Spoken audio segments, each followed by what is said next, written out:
Welcome, everyone, to tonight's virtual town hall meeting, and thank you for joining us. I am John O'Brien, a 30-year resident of the district, a proud papa of two granddaughters in Chagrin Schools, and also a lay member of the school board's finance committee. This evening's meeting is focused on the upcoming November 3rd general election, in which the district has brought a 3.85 mil operating levy forward for consideration by the community. The new operating levy will not increase the millage on your real estate bill, nor your property taxes, because a 1997 capital levy expires in December of this year, which was effectively 3.85 mils. I would like now to turn the meeting over to District Superintendent, Dr. Robert Hunt. Good evening, and thank you, John, for taking the time to kind of facilitate this evening. We certainly appreciate that. Just going to get this presentation going. And I'd like to also introduce on the screen tonight, we've got Mrs. Ashley Brudno, District Treasurer, CFO, and that icon of Mario down there is Mike Doherty, our Technology Director, handling any issues or problems. So thanks for being here as well, Mike. We are here tonight to provide an overview of the 2020 operating levy that is coming forward in November of this school year. Just a couple of notes here in terms of format. Mrs. Brudno and I are going to walk through our presentation probably for about 20-25 minutes. Then we are going to have a question and answer session facilitated by Mr. O'Brien. We did have some questions that were submitted prior to the meeting, but you can also submit questions as we go here. So if you have a question, you can just submit that to questions@chagrinschools.org, and that will be added to the list, and we will answer that as we go forward. If you also notice kind of down at the bottom of the screen, if you forget that email address, it's very small, but it is also included on the bottom of every slide. So feel free to submit your questions that you have, as we really want to make sure you understand every aspect of this ask. So the goals are really to explain to you why public school districts in Ohio do rely on their local communities to provide revenue, provide a brief overview of how the district is performing, academically, and then demonstrate why this is the most fiscally responsible and comprehensive solution that we have, and obviously answer any questions that you may have this evening. The slogan for this is sustaining Chagrin. We have worked really hard to bring this millage down to a point where it would not increase the revenue that's coming into the district, nor what our residents are doing from a property tax standpoint. And we want to sustain the excellence, the academic programming, and the staffing that we have to provide that wonderful experience for students. So that is what this issue is all about. Just a brief historical perspective. Many of you remember in 2017, we passed an 8.9 mil. That was a combined operating and bond issue, and 5.5 of that was for operations. 3.4 of that was for a bond issue. The bond portion of that, the majority of that went to the renovation and rebuilding of Chagrin Falls Intermediate School. We were able to open that building on time and under budget for our community.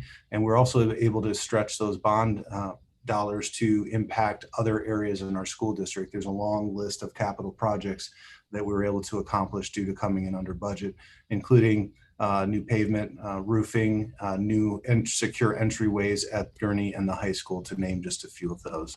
And then, under the kind of increasing state instability and budget reductions that were introduced last spring, we have made a commitment that we could reduce what we thought we were going to go for, and that we will make that operational commitment last for at least the next 3 years from a levy perspective.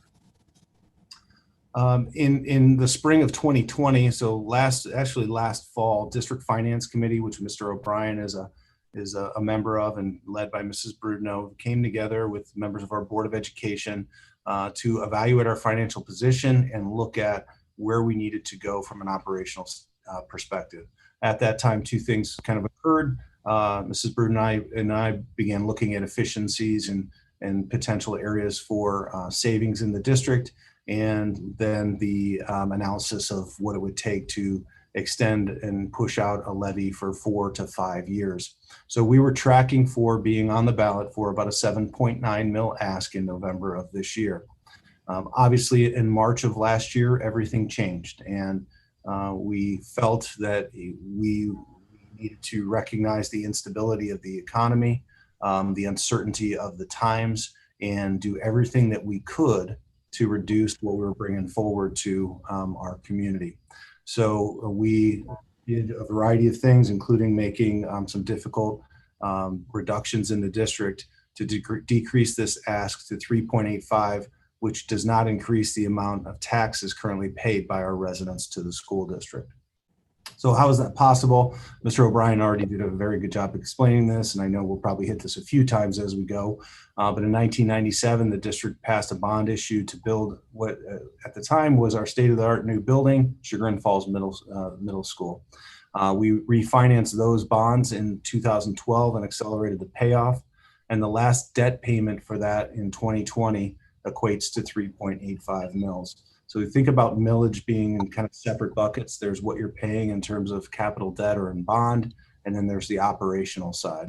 So essentially, we will no longer have to collect that 3.85 mils to pay on bond, and we're asking our voters to approve that to pay or to bring that into the operations side. So replace it and bring it to the operations, which would not increase the amount of taxes our residents pay. I liken it to paying off a mortgage. So as you kind of have paid that off, when that payment is done, those dollars are free, and we're asking that we replace and put those in operations so we can continue to move forward as a school district and get away from some of this instability due to the coronavirus.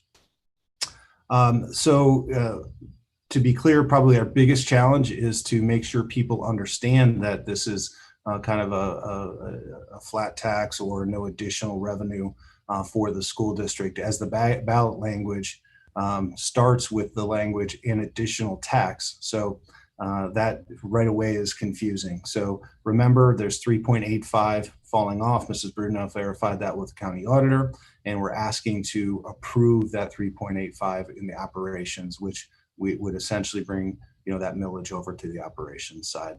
So as you talk to people, and as we get out and spread the word, that is certainly our biggest challenge, to make sure everyone understands how this works.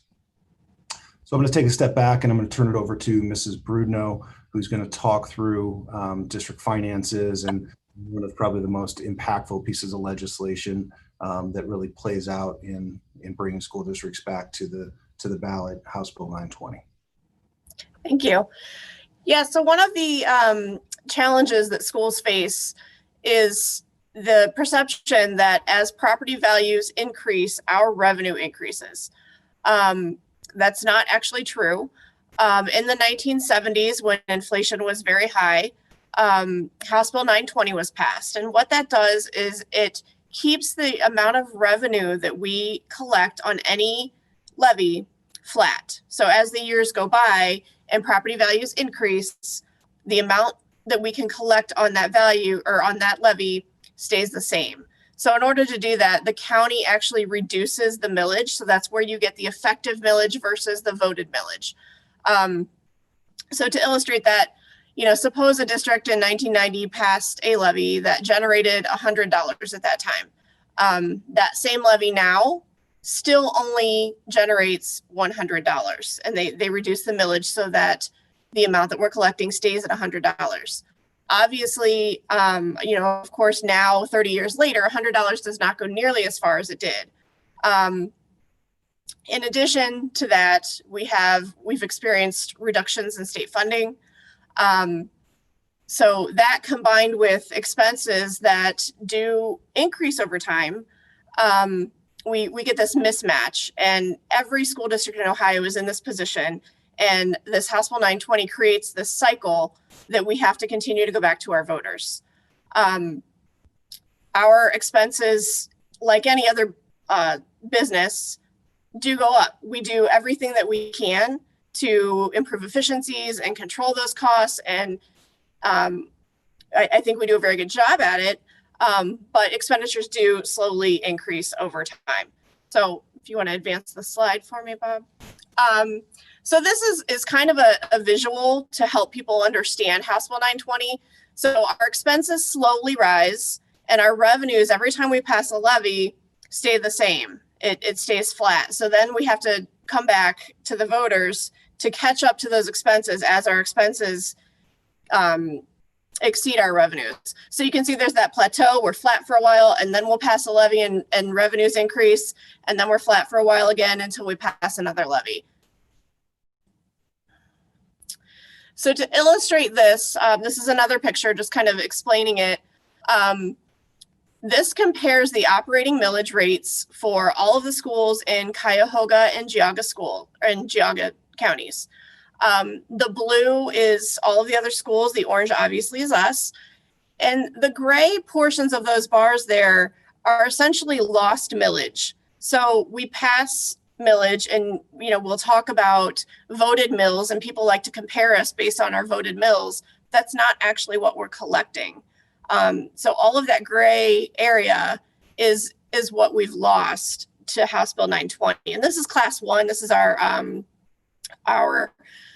real estate as far as residential properties. We don't have a lot of commercial properties like some other districts do. So the burden of this tends, it falls on our residents. We've lost more millage than other districts comparatively just because our property values are high. Chagrin is a place where people want to be and our property values stay strong. So as our property values increase, our millage gets decreased. So one of the things, that we deal with as a result of the way schools are funded is a really heavy reliance on our property taxpayers. You can see here that orange portion of the pie there is our tax, that's our real estate revenues, and 79% of our revenue comes from property taxes. There's kind of a misunderstanding in Ohio that schools are funded by the state. You can see here our schools, only 4% of our revenue, that green piece of the pie down there where it says unrestricted state aid, that's our foundation funding from the state. Only 4% of our revenue comes from the state of Ohio. So we're very reliant on our taxes. Where's our money spent? We're a people business. We educate kids and we do that with our people. So salaries and wages and our benefits make up the majority of our expenditures, and that's to be expected. It's also consistent with other schools in Ohio. We get a lot of, reduce your expenditures and tighten your belts, and we can do that, and we do. But if you look at those two smallest pieces of the pie there, the capital outlay, which is equipment and supplies, that only makes up 3% of our budget. So we do everything we can to keep those expenditures as low as possible. We can, cut department budgets and do what we can to keep things as tight as possible, but it doesn't affect the bottom line significantly when we're talking about those line items.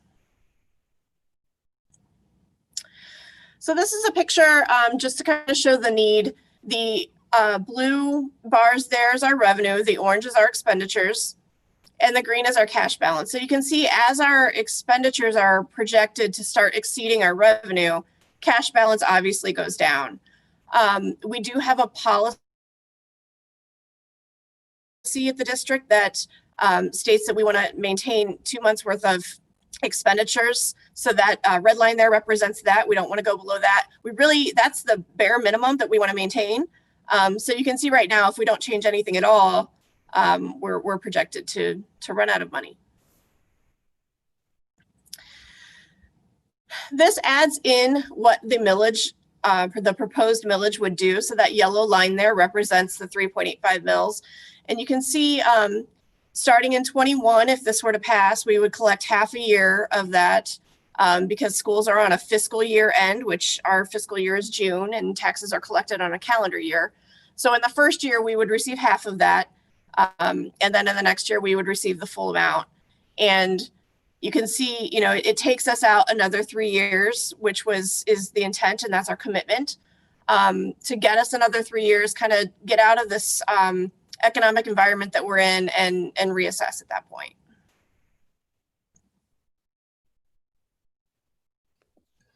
So there's really two ways for school districts to, for communities to evaluate expenditures. And one of those is comparing average teacher salaries. So what this slide does, it provides an overview of all school districts in Cuyahoga and Geauga County from left to right, highest to lowest in terms of average teacher salary.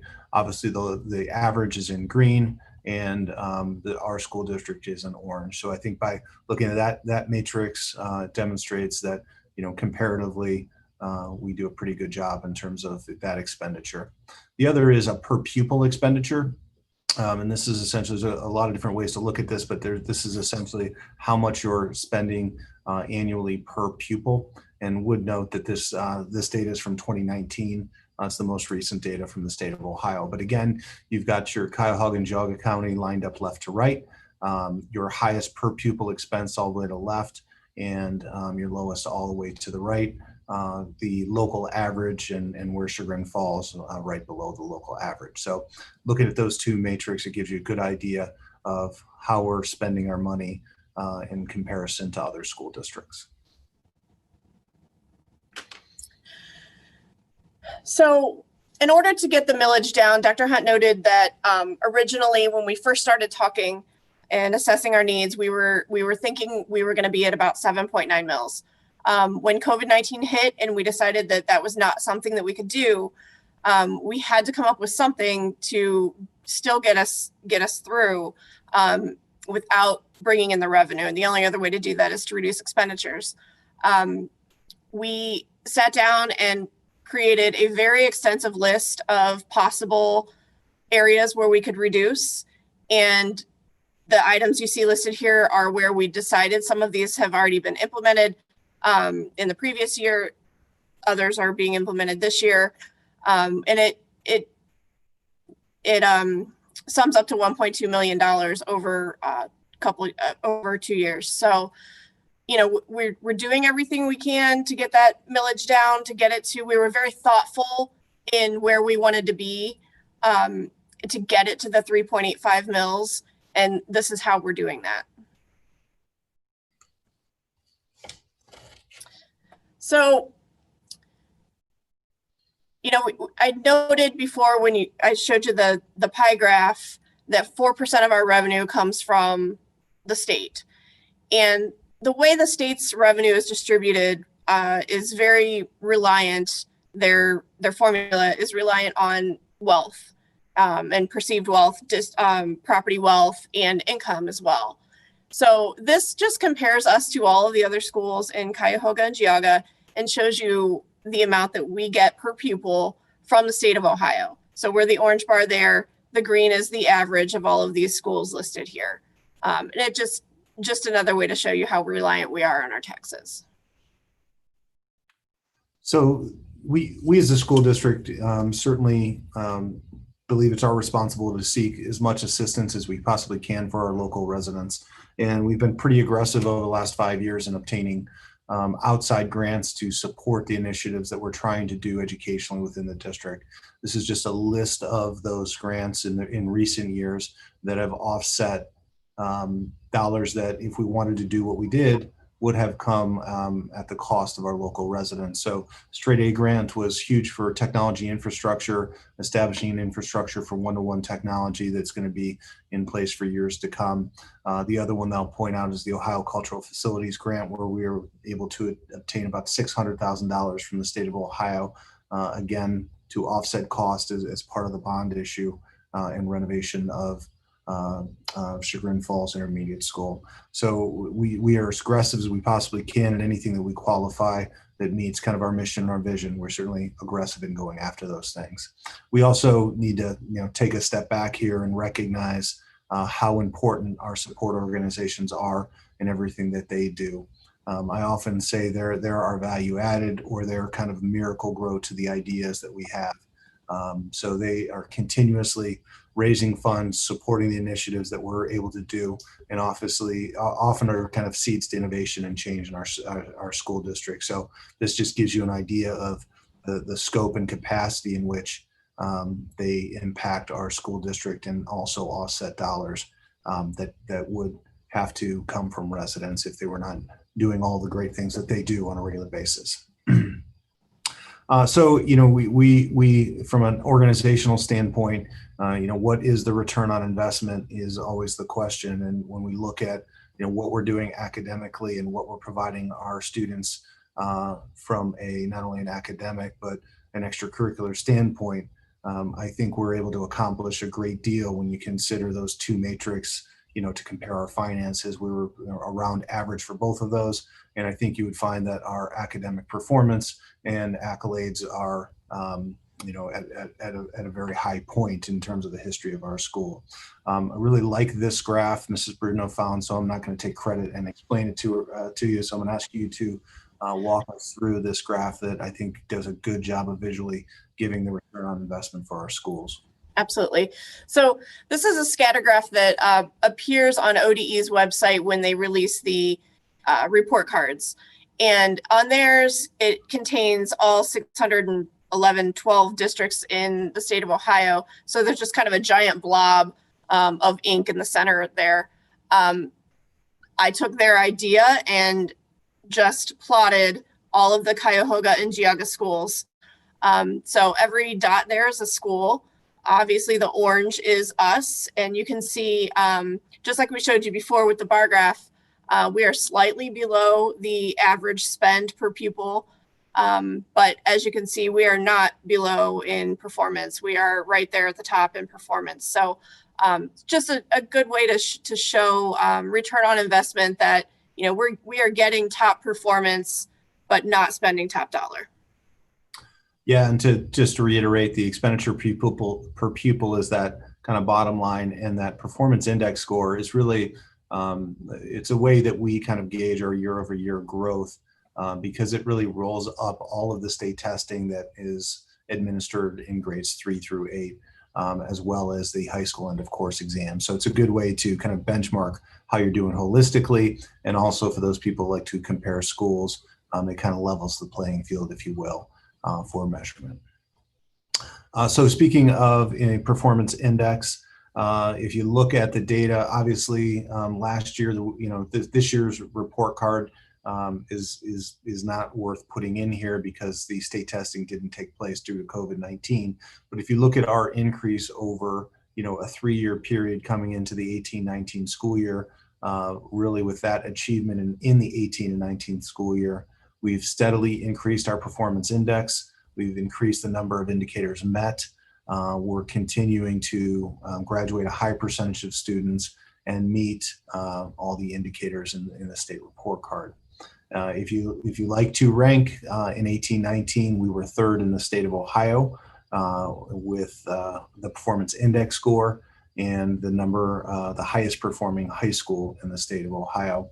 And then the other 2 columns kind of give you a look at kind of that steady increase over time and what we've been able to do from an academic performance standpoint. Certainly, the state report card rolls up into different letter grades that you've all seen over the years. In the last report card that was issued, we've earned a letter grade of A from the 18-19 report card. We were one of 4 districts in the state of Ohio to get an overall A as a district due to performance. And we've continued to grow our AP courses. CCP offerings have continued to grow with number of students. And then kind of the access, the number of kids taking those courses have also increased while we've maintained a very high passage rate. So not only are we kind of pushing more kids and allowing more access to these rigorous courses, our students are continuing to achieve at a very, very high level. At the bottom of this slide, you can glance across and you can see how we compare in terms of the kind of the nationally normed secondary high school exams that are taking ACT and SAT. So I think academically over the last 4 to 5 years, there's been a steady increase due to the hard work of our teaching staff, administrators, and certainly the students in the classrooms every day. This is just a snapshot of where our students were off to this year, depending on whether they allowed students to come back or not. But each year I'm continually amazed at the places our students are able to attend and go, and the things that we hear from our graduates in terms of their preparedness at the college level. In terms of accolades, it has been an amazing couple of years for our students and our staff. I will just hit a few of these. I will mention Sasha and Maggie. Not only a long 4-year career of accolades as individuals in speech and debate, but a program that is continuing to grow and make an impact on young people, and certainly the first national champions we've ever had in speech and debate. Wendy Song, very talented in the high school orchestra, and then in my, 17, 18 years in Chagrin Falls, we have never had anyone recognized for the Presidential Award in mathematics and science and teaching. And Carolyn Petit, if you know of her or you know her, you know she is very humble, but certainly very worthy of this designation. Only 2 teachers in the state of Ohio received this award last year. I mentioned some of these accolades already in terms of the All A Award in 19. We're one of only 4. We received the Momentum Award, and each of our buildings got the overall A award as well. The College Board has recognized us for the exposure to, or the accessibility for females in computer science, and we continue to be ranked high in the different systems, U.S. News and World Report, that rank high schools. These are just a few other accolades. And I always like to point out the one at the bottom, a certificate of achievement for reporting, just for the financial work that goes on in our treasurer's office, and the good work that they do on a regular basis. So, the basic facts of this operations this ask is we're asking for a 3.85 mil operating levy that will not increase the taxes paid to the school district, and we'll keep tax bills flat for our residents. It's certainly critical. We've worked really hard, as you saw, with that $1.2 million in cuts to bring a reasonable ask forward.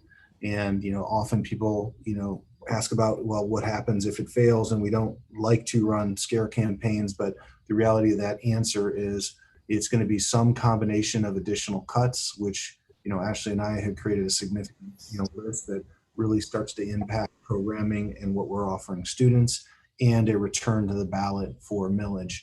And any millage that is passed in the spring will be additional cost to the district. We kind of lose that opportunity for this flat tax option in January. So those are the facts. We just encourage everyone to consider to vote.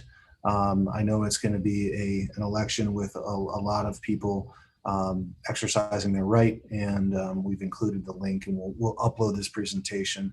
Encourage you, if you so desire, to choose absentee.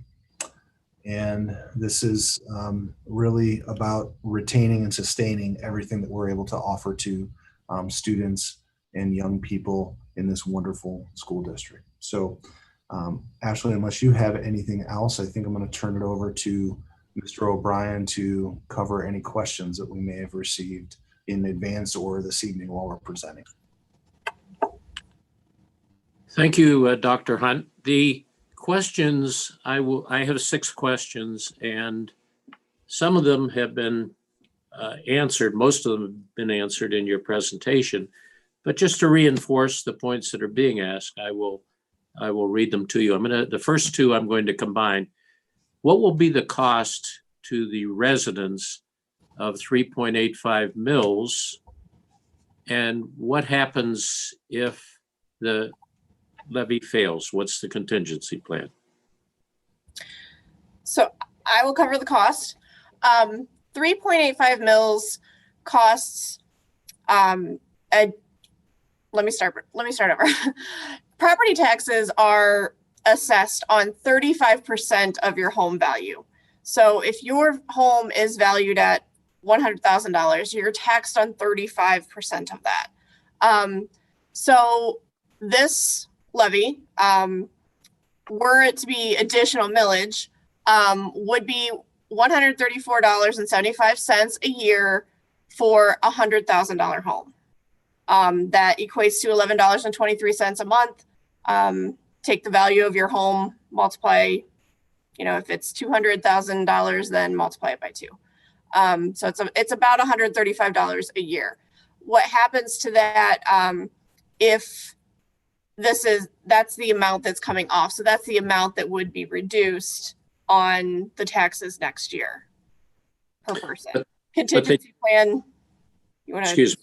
They do end up being a wash though, because the $134 will be coming off and the $134 will replace it. Yes. So in terms of contingency, John, that's a conversation Finance Committee, Board of Education would have to come together and analyze and make a final recommendation. I think what we could say is, or should say is, it will definitely impact programming and what we offer to students. We have a long list of potential cuts that we would have to go back to. Within that 1.2 million, we did everything we could to avoid impacting programming and what we gave to kids. And then we would also have to evaluate how far and deep we want to go with that and what we think we could bring forward to the community. The 7.9 number that we agreed upon last, I guess, January, February-ish, prior to COVID, there was, we were looking at November or the spring. So that kind of gives you a range of what that number would have to be for us to sustain what we're currently offering to kids.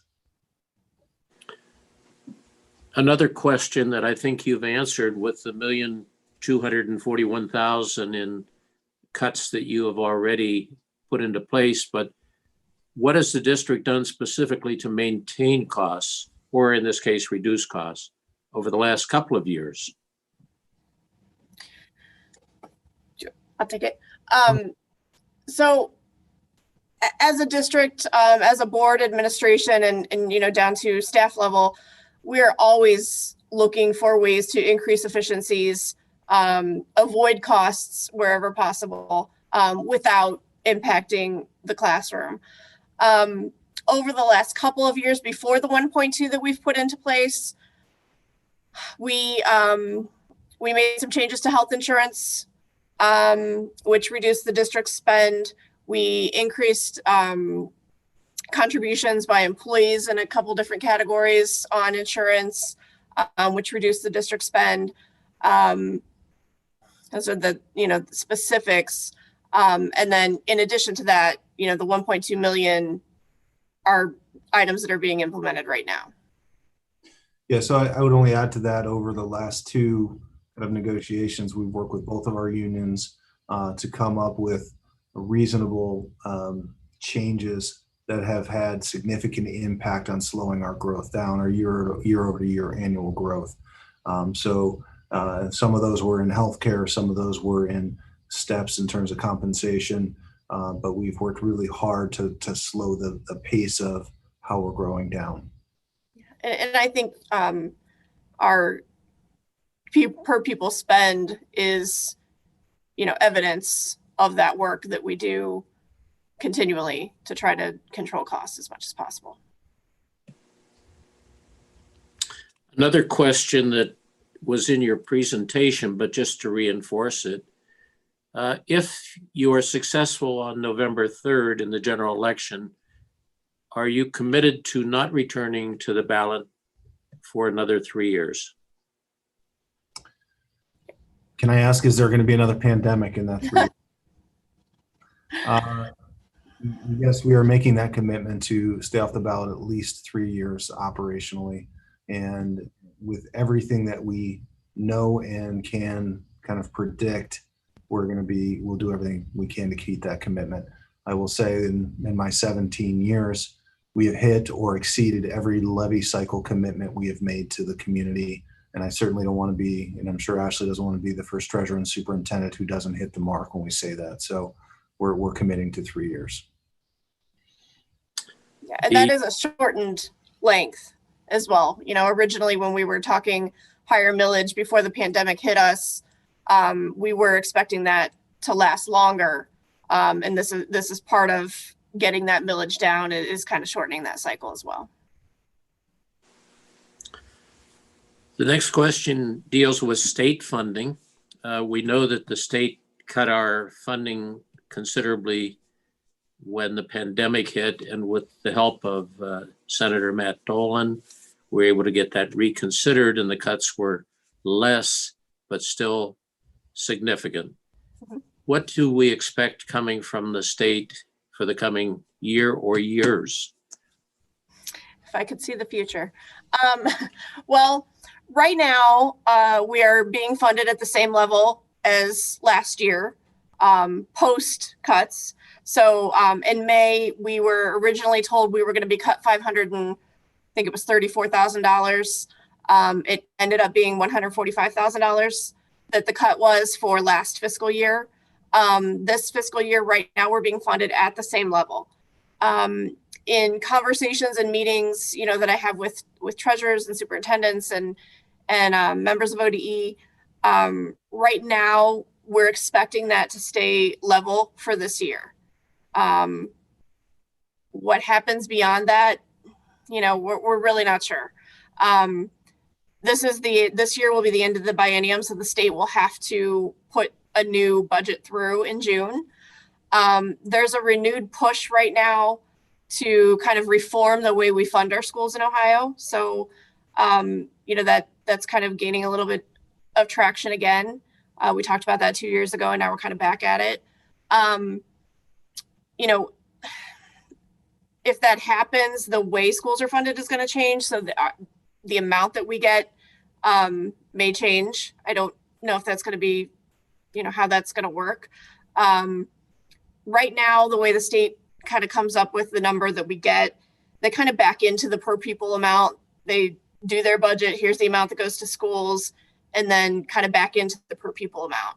If we get this through to kind of change the way schools are funded and turn it upside down, it's a more logical approach. It determines first how much should it cost and how much does it cost to educate the typical student in Ohio. We go from there, and then we're funded on that, not just here's a budget line and here's your portion of it. So, you know, I don't know if that's going to go through or not, but that's a very long-winded way of saying I don't know. Well, I would, I guess, echo what you mentioned, John. Had the opportunity to talk with Senator Dolan when the initial cuts were made. Appreciate very much his work in collaboration with the governor to bring that reduction down. I mean, you're looking at a $400,000 hit, and our cut would have had to been that much more significant in terms of what we needed to do to get to 3.85. So certainly appreciate that work. And I would say that, you know, I think 91 was the first unconstitutional ruling. It's been it's been ruled unconstitutional 4 additional times in terms of our funding formula. I think there's a window here where this change must happen, or we're going to continue down this road of having a formula that's kind of, you know, backwards, where they plop some money in and then they just figure out how to distribute it and handle all the headaches with school districts yelling at them on an annual basis. So I think there's a real opportunity right now. And I know Ashley's, you know, working with folks, and I know, you know, I'm advocating with my groups as well to make change. The last question we have is, given the impact of HB House Bill 920, is it the same on an operating levy as a bond levy? And wouldn't the 3.85 mils cost more today than it did in 1997? So when you pass a bond, it's not the same as passing an operating levy. When you pass a bond, you pass it for the principal amount and for the amount that you would need to make the debt payments over the life of that bond. The ballot language will typically say it'll list that principal, it'll list the, X number of years, and it'll say, it'll list a millage, and it'll say it's estimated by the county fiscal officer to be an average millage amount over those years. So the 3.85 that's coming off is from 20 collections. So it's not 1997's 3.85 versus 2020's 3.85. That's the actual millage that's coming off. So if you compare our tax budget and the tax rates that are approved by the county from the previous year to what is currently approved to be collected in 21, the difference is 3.85 mils. So it's not, I know this gets a little bit confusing because I do try to really push understanding of House Bill 920. And I like that somebody's asking about that because that means they're starting to get House Bill 920. That's great. But this is different because it's a bond and it's not an operating levy. So the 3.85 that's coming off is from what was collected this year. That was the effective rate of our debt service from this bond levy that would date back to 1997. Yeah, so the county adjusts that millage every year based on the payments that we have to make.